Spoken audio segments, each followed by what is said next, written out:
서울 한복판에 있는 북촌 한옥마을, 정말 아름다운 곳이죠? 마치 시간이 멈춘 것 같은 곳인데 지금은 어쩌면 너무 많은 사랑을 받은 탓에 아주 심각한 문제에 부딪혔습니다. 바로 과잉 관광 문제예요. 한 장소의 아름다움과 그곳에 사는 사람들의 일상, 또 관광으로 돈을 버는 사람들의 생계와 평화가 충돌할 때 과연 우리는 어떻게 그 균형을 찾아야 할까요? 오늘 그 해법을 한번 같이 찾아보겠습니다.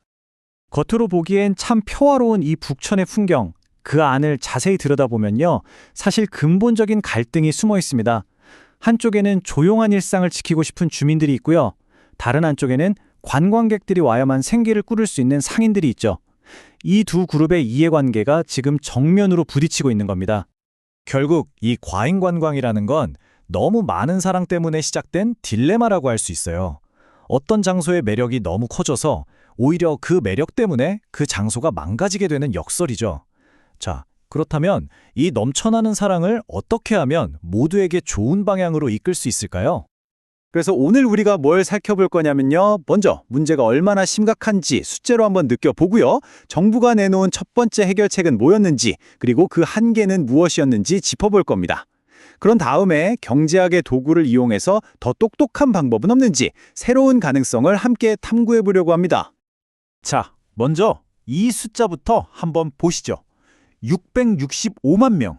와, 이게 2023년 딱 1년 동안 북촌 한옥마을을 찾은 관광객 숫자래요. 665만 명. 이 숫자가 얼마나 어마어마한 규모인지 감이 좀 오시나요?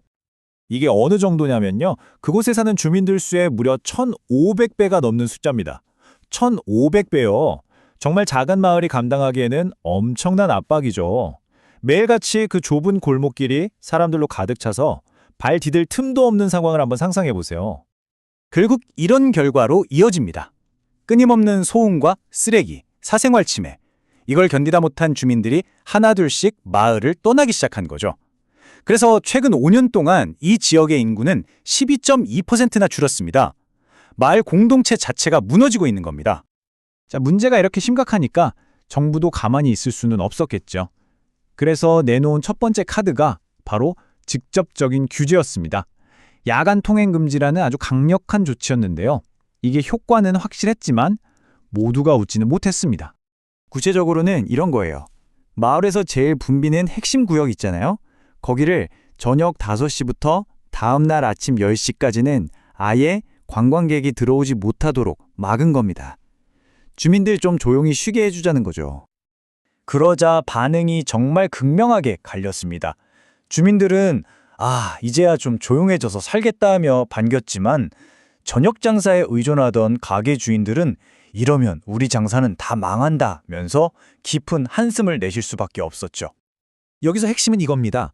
이 야간 통행 금지라는 건 한쪽이 이익을 보면 다른 한쪽은 반드시 손해를 보게 되는 제로섬 게임과 같아요. 이런 식의 직접적인 규제는 근본적인 해결책이 되기는 어렵고 오히려 또 다른 갈등을 낳을 뿐이죠. 그렇다면 꼭 누군가는 이기고 누군가는 져야만 하는 이 게임의 판 자체를 바꿀 수는 없을까요? 바로 여기서 경제학자들이 모두가 이기는 게임을 만들 수 있다면서 새로운 해법을 제시합니다. 경제학자들이 던진 질문은 바로 이거예요. 주민들의 평화도 지키고 상인들은 돈을 벌게 하고 관광객들은 또 즐거운 경험을 하게 하는 이 세 마리 토끼를 다 잡는 그런 똑똑한 정책을 만들어낼 수는 없을까? 그 답을 찾기 위해서 경제학자들이 쓰는 도구가 바로 사회후생함수라는 개념인데요. 말이 조금 어렵죠? 아주 쉽게 말해서 관련된 모든 사람들의 행복점수 총합이라고 생각하시면 됩니다. 이 총점을 가장 높게 만드는 게 바로 정책의 목표가 되는 거죠. 방법은 이렇습니다. 먼저 관광객들에게 일종의 혼잡세, 입장료 같은 걸 부과하는 거예요. 그리고 그 세금으로 모인 돈을 가지고 소음이나 쓰레기 때문에 불편을 겪는 주민들에게는 보상금을 주고 또 관광객이 줄어들까 봐 걱정하는 상인들은 지원해 주는 거죠. 어때요? 꽤 그럴듯하지 않나요? 물론 이런 정책을 당장 내일부터 시행합시다 할 수는 없잖아요. 위험하니까요. 그래서 경제학자들은 컴퓨터 안에다가 일종의 가상 북촌 마을을 만들어서 이 아이디어를 먼저 테스트해 보는 겁니다. 이 가상 모델 안에서 세금을 1,000원, 5,000원, 10,000원 이렇게 다르게 매겨보는 거예요. 그랬을 때 관광객 수가 어떻게 변하는지, 주민들의 만족도는 올라가는지, 상인들의 수익은 어떻게 되는지를 전부 시뮬레이션해서 모두의 행복 점수 총합이 가장 높아지는 딱 그 지점, 바로 그 최적의 세금 액수를 찾아내는 거죠. 자, 이 부분이 정말 흥미로운데요. 경제학자들은 이런 문제를 풀 때 그냥 감으로 하는 게 아니라 이렇게 수학을 사용합니다. 예를 들어 여기 베타 값을 한번 보세요. 이건 관광객 한 명이 늘어날 때마다 주민들이 느끼는 소음이나 불편함 같은 스트레스를 숫자로 나타낸 거고요. 또 감마는 상인들이 관광객 한 명에게서 얼마의 이익을 얻는지를 나타내는 거죠. 이런 모든 요소의 값을 정하고 컴퓨터로 계산을 돌리는 겁니다. 자, 그럼 이 변수들을 다 넣고 시뮬레이션을 돌렸을 때 과연 모두를 행복하게 만들 최적의 가격, 즉 최적의 세금은 얼마로 나왔을까요? 첫 번째 결과는 바로 8.89입니다. 이 모델이 계산해낸 최적의 세금 수준이죠. 그러니까 이 세금을 부과하고 그 수입을 주민과 상인에게 잘 나눠줄 때 마을 전체의 행복도가 가장 높아진다는 의미입니다. 그런데 여기서 만약에 가정을 딱 하나만 바꿔보면 어떨까요? 예를 들어서 관광객들이 아유 북촌 입장료 비싸지면 그냥 다른 데 가지 뭐 이렇게 생각할 만큼 가격 변화에 아주 민감한 사람들이라면 말이죠. 와, 놀랍게도 최적 세금은 39.5로 훨씬 더 높아집니다. 이상하게 들리시죠? 아니, 사람들이 가격에 민감하면 세금을 낮춰야 할 것 같은데 왜 반대일까요? 이유는 이렇습니다.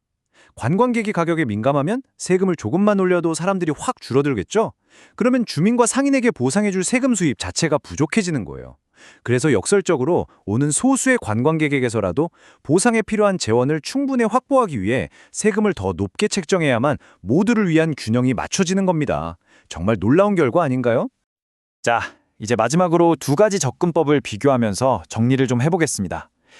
그냥 강제로 막아버리는 규제와 돈의 흐름을 이용하는 유연한 경제적 인센티브. 과연 어느 쪽이 더 나은 해결책일까요? 이 슬라이드 하나가 모든 것을 요약해줍니다. 통행금지 같은 규제는요, 한쪽의 희생을 강요하는 제로섬 게임이고 문제를 해결할 추가적인 돈을 만들어내지도 못하죠. 반면에 세금과 보조금 같은 경제적 인센티브는요, 그 세금 수입으로 피해를 보상하는 윈윈 구조를 만들 가능성이 열리고요. 상황에 따라서 유연하게 세금 액수를 조절할 수도 있습니다. 심지어 정책 자체가 지속 가능한 재원을 스스로 만들어내기까지 하죠. 북촌의 사례는 사실 우리에게 훨씬 더 큰 질문을 던지고 있습니다. 이건 베네치아나 바르셀로나처럼 전 세계가 지금 똑같이 겪고 있는 문제거든요. 어쩌면 우리가 가장 아끼는 장소에 아주 신중하게 가격을 책정하는 것이 역설적으로 우리 모두를 위해 그것을 지켜내는 가장 현명한 방법이 될 수도 있다는 겁니다. 여러분은 어떻게 생각하시나요?